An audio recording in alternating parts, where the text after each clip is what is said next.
which has risen in popularity a bit recently. Ogmore. That's an interesting one. Oh, they're going the G2 composition. So they're going to go Shen top, but they're going to pick up the Lulu here to go with the Kog'Maw. So they did, as you said, they flexed that Shen. Kind of revealing the cards now, though, in this situation. But I guess there was no real way to do it otherwise. Once you pick Kog'Maw, everyone knows you're going Lulu with that. I mean, they don't have to. I feel like Kog'Maw is one of these champions where without Lulu, you're losing so much value from it. Yeah. Technically, they don't, but it's also... It's like Lucian, right? You always really, in the current meta, want Lucian with Melio. There is substitutes, but it doesn't feel as good. But Shen Kog'Maw, I think you just have such a rough time in lane. And now with the draft really coming through, remember, Lock was nerfed on this patch. And it looks like those nerfs will push BDD away from it. Instead, looking at the Yone, a lot of tools to get on top of this Kog'Maw. So this is going to be a hard game for Ruler. Yeah, so Yone is going to be locked in. There's that Lulu you were talking about. And that will put the Shen up against the Rumble on the top side of the map. And it gives everyone the ability to support this Kog'Maw as well. Let's dive onto the Rift here for GENG versus KT.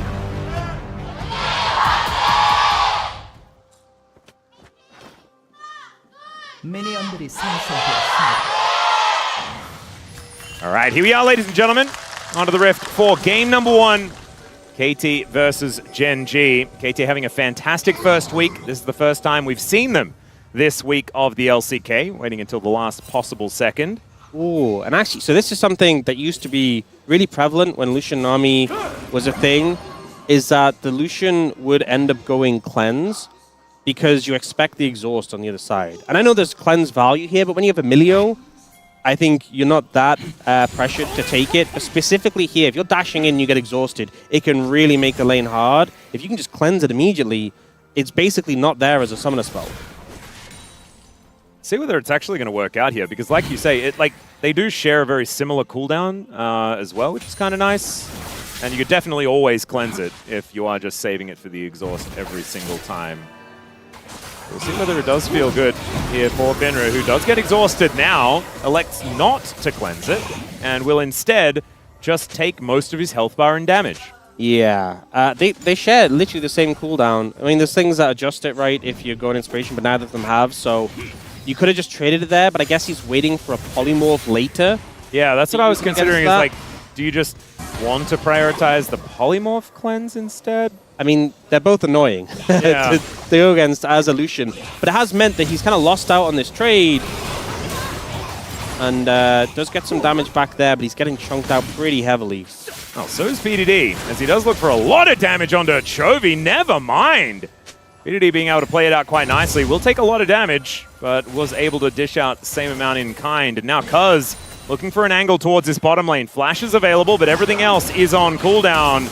As Fenrir goes in, that's a good Glitterlance splash, but Ruler isn't going to throw out his flash, does finally get it down.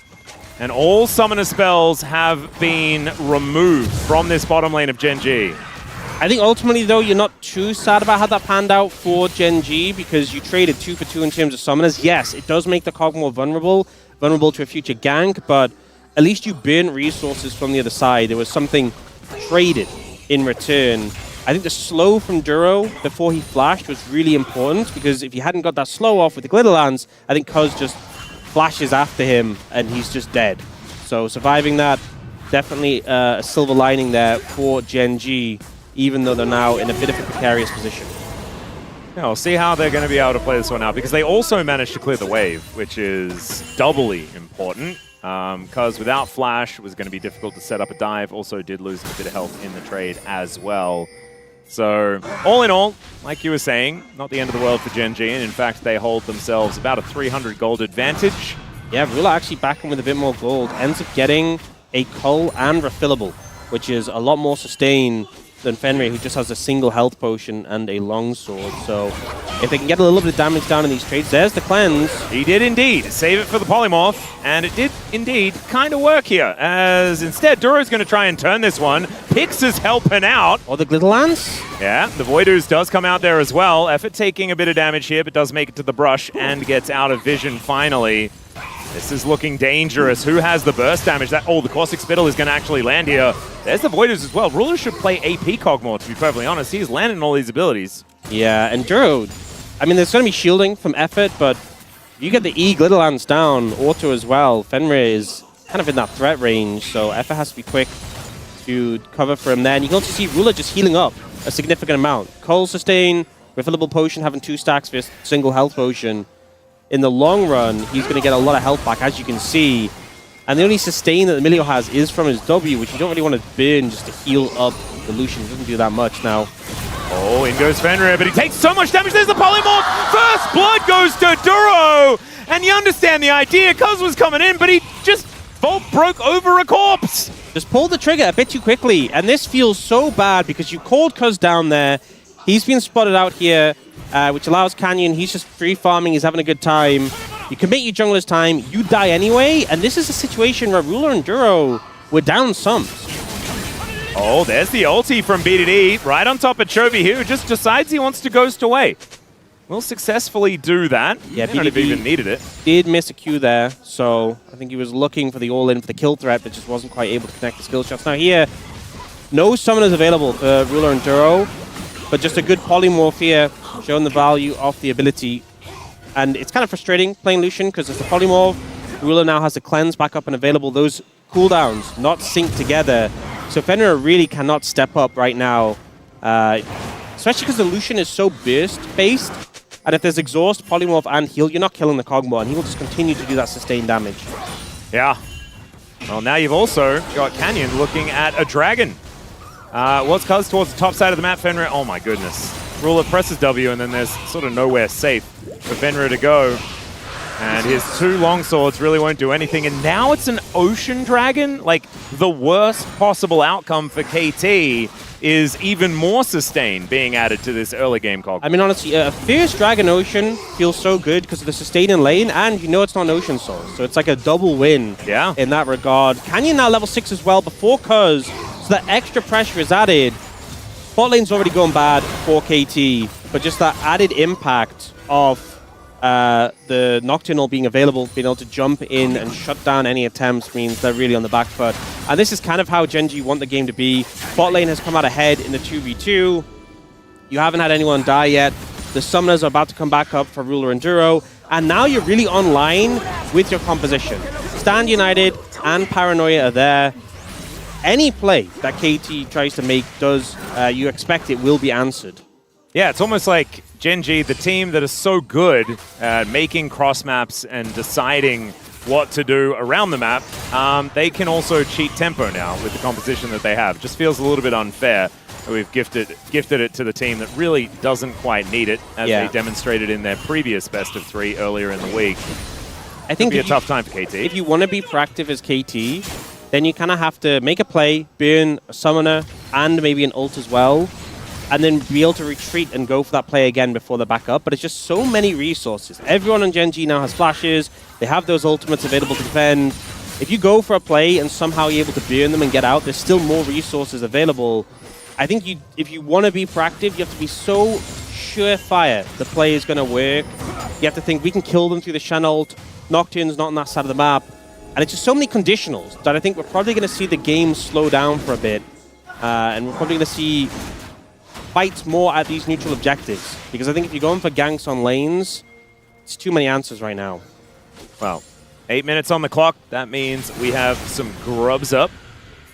And not quite there yet. Cuz is making his way over, but you can see it is a bottom side clear for Canyon. Fenrir now by himself, as there is Emilio making his way back down towards the bottom side of the map. So not going to have supports involved in this little grub take, as Canyon looking for an angle towards Effort and Fenrir, but isn't going to be able to find one. And Cuz has already taken one of these grubs. Might even be able to grab all 3, to be honest, given the location of the Nocturne. So a little bit unfortunate for Gen G, not really able to make a cross-map play, although they are zoning Fenrir and Effort away from their turret for now. And BDD looking for another potential all-in angle. Let's see whether he does actually find one. Instead, just rebinds the soul, and it's going to be okay. So Grubs is traded for an entire minion wave here in this bottom lane, and plates to the Cogmore. And I have a feeling Gen G are very happy to take that trade. Yeah, one of the things with Grubs is that you have to hit a tower to get the value. That is a good point. Across all 3 lanes, 5 plates still up. I mean, obviously, Grubs are going to help you get plates in the future, but for now, KT don't seem to be in that position. Well, let's see whether Fenrir is going to get dove here underneath this turret. It could be a difficult dive. They're not exactly the tankiest. Fenrir does do a bit of damage, but he is also taking so much of it. Yeah. Kenyon's almost at, I'm just going to one-shot you territory. I think this is the right play, though. Don't go in. Just whittle them down, get damage onto Fenrir, force him back. If he gets to the point where he feels like he can't stand in the tower, that's ideal. But I think they knew Cuz was going to be back on this side of the map based on his timing, so a dive would be very risky to go for. In the end, they don't kill him, but if you look at the difference between bot laners right now, they might as well have. Yeah, that's 30 CS in the lead.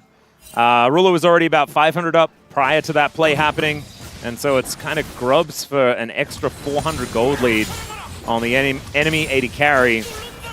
That's not exactly great news when said enemy AD carry is a Cogmore, who is very, very happy to play until the later stages of the game also with a minusculely upgraded Terminus that he can pick up, which is kind of cool. Marginally better, so we'll see when he ends up picking that up, if he ends up picking it up. I think one thing, though, for Fenrir, if you look at the items he has in his inventory, oh god, this is horrible. This does not feel good.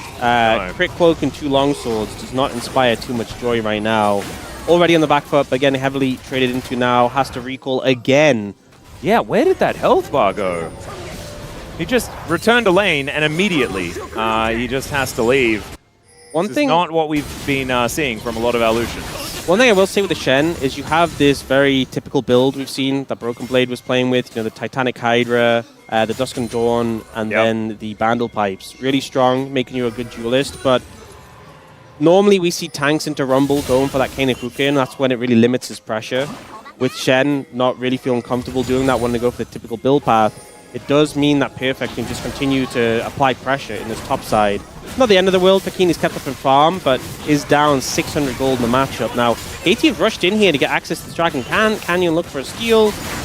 Yeah, like Perfect. Yeah, Perfect was actually down there, and I think that Gen G got wind of it. It is going to be a Chemtech Soul. This is the Orc special, but there are actually some champions that will benefit quite a lot from a Chemtech Soul here in this game. There's so much shielding for Gen G in particular that the heal and shield power can make a massive difference. I was actually thinking when we're in draft, is someone on KT going to feel comfortable building a Serpent's Fang? Because the value is kind of going to be insane here. Oh yeah, well now they definitely need to build one. For sure.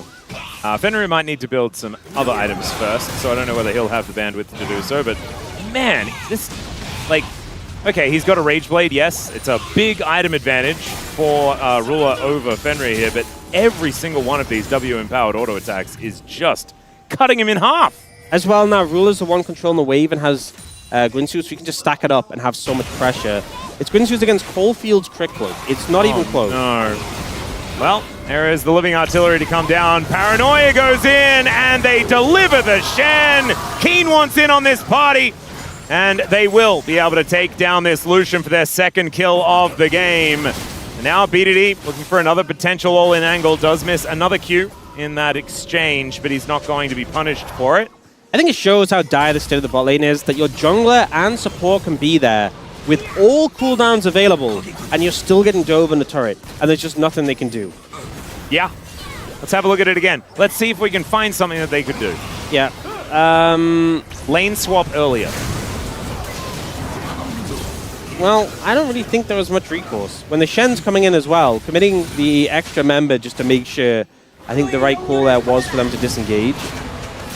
A little bit of a rough time. Perfect taking some damage here as the good old Shen trading pattern. If it does work out, it is a decent chunk, no matter what you've purchased. Already does have the Titanic Hydra on the way.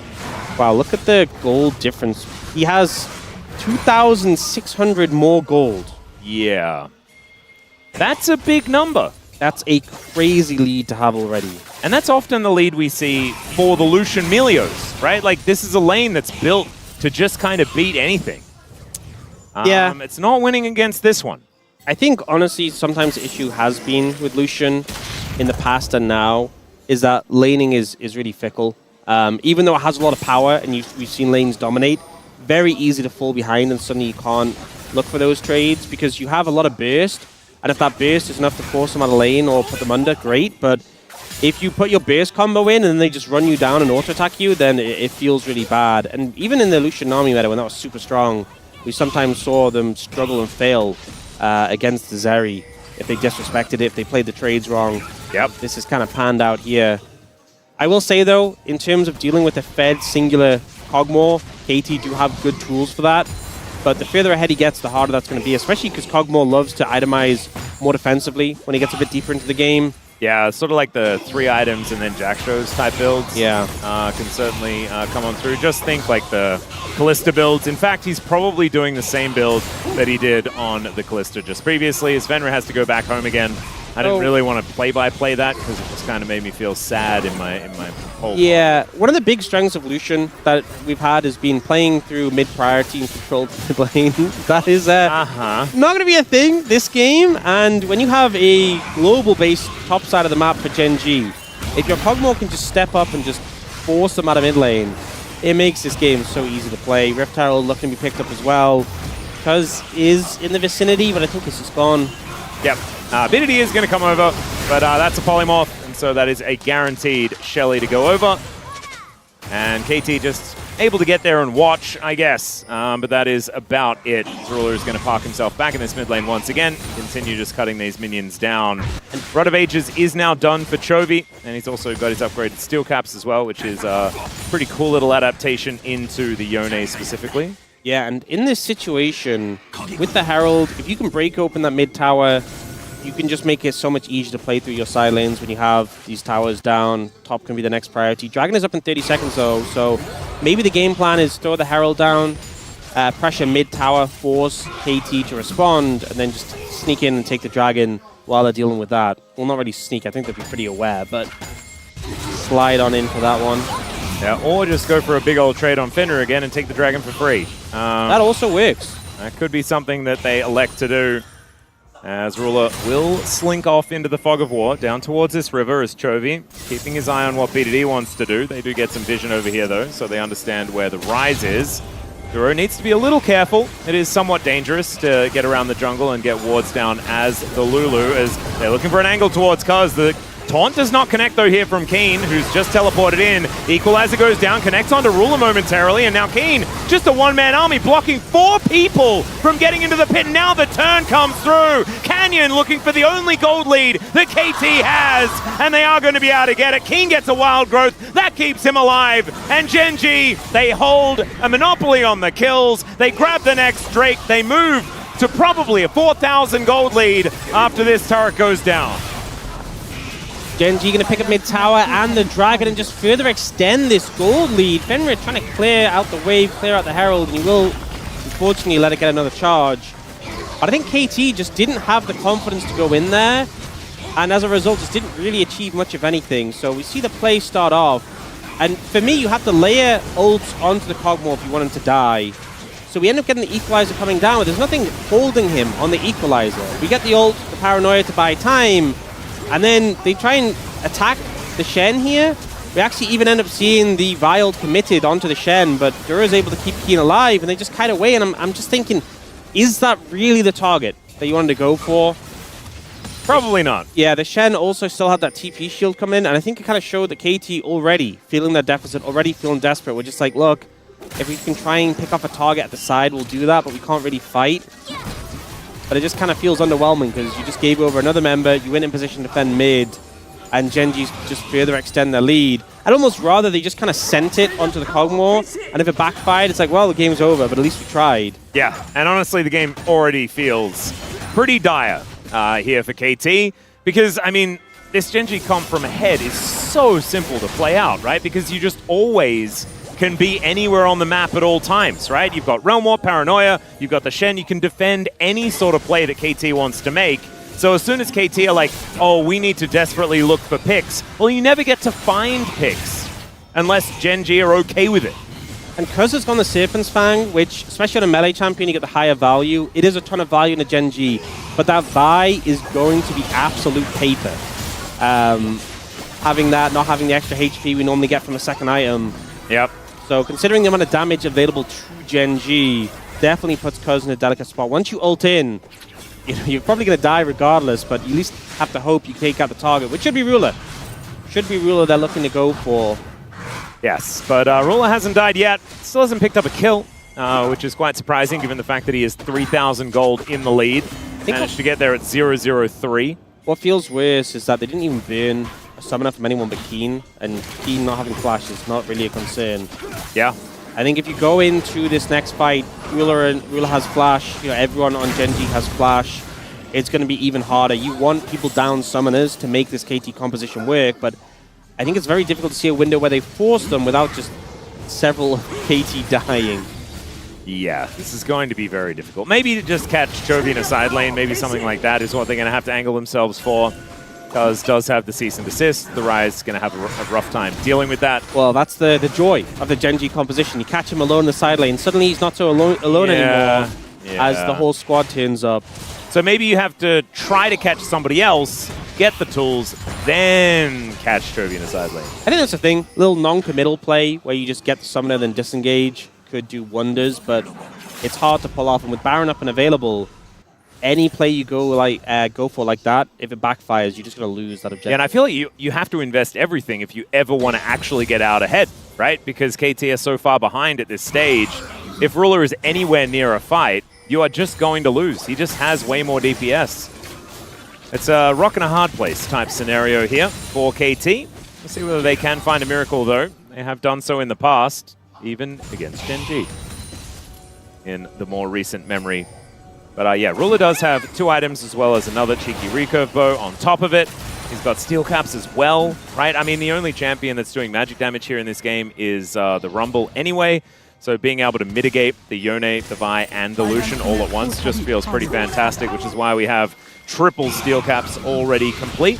It's also a Rumble who hasn't gone for the Leandries, so like not posing as much threat as he would be otherwise. Has the Rocket Belt instead. Obviously can be useful to get on top of targets to disengage, but Leandry is obviously syncing very well with Rumble's kit. That's a lot of turret playing gold for one team. Not so much for the other. Yeah, there are some pretty healthy turrets here on Gen G's side. Top side of the map does show that Perfect has had a pretty decent game so far. Even though he has died once, that was not part of the whole laning situation. But he's getting the top lane treatment, that's for sure, where it doesn't really matter that you've done well. The whole rest of the map has kind of fallen apart around you. And now KT are actually moving over looking to see whether they can equalize these dragons. This would be sole point for Gen G if they can get in there. Stands United, up and available. Keen just bounces his way into the back of the pit as Cuz doesn't quite hit the Vault Breaker. BDD gets a knock up onto Keen, but he just doesn't take damage. Cuz has to get out of there. The Drake will be claimed by Gen G. There's a nice smite to come on down, and now are they going to get the re-engage as Chovy will just Realm Warp his way out of there, and Gen G are just not even interested in a fight. Yeah, KT's so hesitant to engage. Cuz in the pit was an easy focus target, but they just looked to challenge, and now this is the cost. The Dragon is one thing, but you're going to lose mid-tower as well. You're going to lose a lot of your control over the Baron area. Doesn't feel too great for KT. Cuz just not really even able to get into the pit for the smite itself. Was just forced away.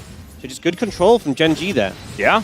Dusk and Dawn very close to being completed here for Keen at the same time. Titanic Hydra has been done for a while. But let's have a look at how this one started. Megacone engage here from Keen. Yeah, we see Cuz ending up in the pit, and then it looked like this Vault Breaker was trying to get him out, or just hit Keen. But either way, he ends up trapped in the pit. We have to get the Meteor ult and a flash to get him out, and then without those tools, he feels so hesitant to approach again, is late to be in range for the smite, and unable to combo it with his Q to try and secure it, and Gen G just disengage. Yeah, Chovy just walks out. Realm Warp going to be available there. There's that Dusk and Dawn we were talking about. Big 2-item spike for the Shen. Does a lot of damage now if he manages to get in taunt range. And Chovy will just be matching Perfect here towards the top side of the map. Maybe he's the shining light here for KT. But I just don't think so. I don't think a 500 gold lead on a Rumble is really going to help all that much, even if they do have a predominantly AD-based composition outside of everything else. There is at least some Merc Treads here for Keen. And like you say, the Rumble's build isn't necessarily doing maximum damage. I don't think this would be scoring 5 out of 5 on Huni's list. Let's just say that. No, I don't think so either. To be honest, I'm not sure it would make that much of a difference. No. I just want to see a coordinated engage from KT. If you lose the game immediately, I honestly don't mind. But just try and kill Ruler. And if you lose the game off it, well, at least you try to do what your composition wants to do. But this sitting around and waiting is not going to win you the game. No. It's just going to allow you to watch as Keen takes all of your stuff.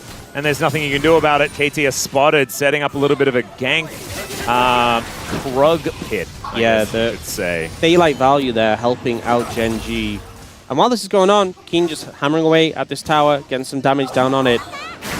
And now they're just going to start the Baron, and the confidence, the early smite just to get it rolling. Yep. It is Scrying Orb, and it looks like they're not ready to potentially throw away the game there. I mean, Bio-Arcane Barrage does so much damage to the Baron as well. It is, though. It's not Hunter, it's Terry this time. Ah, okay. So Terry is not as scary as the Hunting Baron. Of course he's not with a name like Terry. Yeah, I know, but... He's a nice guy. No, that's a good point. Did we end up with just Hunter for... Sorry, what's the Owl. Hunting Baron? He was... There's that Hunter Owl? is the Hunting Baron. All-Seeing Baron's Owl. Yeah, and then Hunting Baron is just Hunter. Is he just Hunter? I think it makes the most sense. Okay.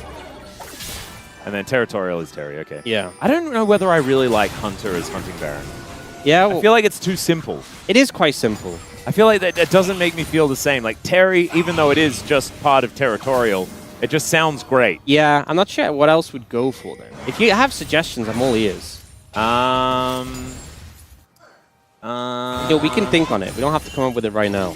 Okay. But I am just going to continue thinking about that instead of paying attention to the game. So I kind of want to come up with an idea. So you can just move on? Yeah. Yeah. Maybe we'll take a survey from chat, see what they've got for us. Oh, Chovy, level 16, and he's going Actualizer third, not Rocket Belt? Oh my, who is this? This isn't Chovy. Paranoia comes in, that's Canyon. Wild Growth comes down, and down goes Cuz. No way to even interact with the video game here today. This was one of those story games, and he's at the arc where it's very depressing, I think. Yeah. Something like that. It's all right, Baron's down to 50%. There's no smite on KT. They have to kill them or leave, I think. Leave is a good answer. Well, they are going to do neither. As down goes BDD. Yes, he definitely unbound his soul in a very real way in that moment. As now, KT are trying to run away. Effort doesn't find the fire kick, but they do at least... Fenrir, that is the wrong side of the ring. No, he's defecting. He's like, no, I joined the wrong team. I joined the wrong team. Keen is going to say, no, you didn't. Get out of here. He just finds it. There's the auto. See, I think in this situation, you know Byron is gone. And you don't really have the setup to go for the fight. You are behind. Going 4v5 with this deficit, not ideal. You could have gone for mid-tower. You could have gone for Dragon Vision. I think we watched them do Baron and die to them. Was probably my least favorite approach. Force of Silver in chat solved it. Yeah? Hunting Baron is just Huni. There we go. Oh, it was right there! Are we going to get confused, being that there's now a Huni Baron and a Huni? Yes! Okay, I'm fine So with it makes it so good. Oh my god, that is so good. Oh, thank you so much. Oh man. That's the best thing ever. Okay, and it fits because the Huni Baron does a lot of damage. And that's all Huni wants? That's all he wants. Huni Baron is actually just a rumble with Sorks and Leandri. Straight into Death Cap, baby. Yeah, I love it. All right. That's at least solved that one. We can focus on the game. Wait, where did the game go? Ox, it's kind of over. It's been over for a while, and I'm still yet to see the engage come out from KT. You have Yone, you have Vi, you have Rumble. Click all your buttons onto Ruler. You will probably fail, and the game's already doomed, right? But I just want to see the combo once. Just give it a go. All right, well, this is going to be their last opportunity to do so, I'm pretty sure. Living Artilleries are raining down. Terminus has been completed here for Ruler, as well as halfway towards his Jack shows. Oh, yes, Terminus as well. Yeah. There's an actualizer there for Chovy. Like, I mean, as far as item spikes, this is about as many items. They haven't died yet this game. I mean, we're a Drake and 3 grubs away from a perfect game. It's pretty doomed. Ruler is just going to fire so many autos. Wow. I mean, one more and effort would have definitely died. And now they're going to send it. Let's see whether they can find it. As Ruler almost loses half his health. He did lose half his health. Nice work, KT. You nailed it. Fenrir wants to kill Canyon. Canyon doesn't care. Look at that. Just stands around, will walk up and kill him. Didn't want to give the kill over to Keen or Chovy. Keen had killed him already, and Chovy's had enough kills so far this year. And now BDD, he unbinds the soul. He's not going to snap back, though, unfortunately. These Nexus turrets, not long for the world, and this was an utter thrashing from Gen G in game number 1.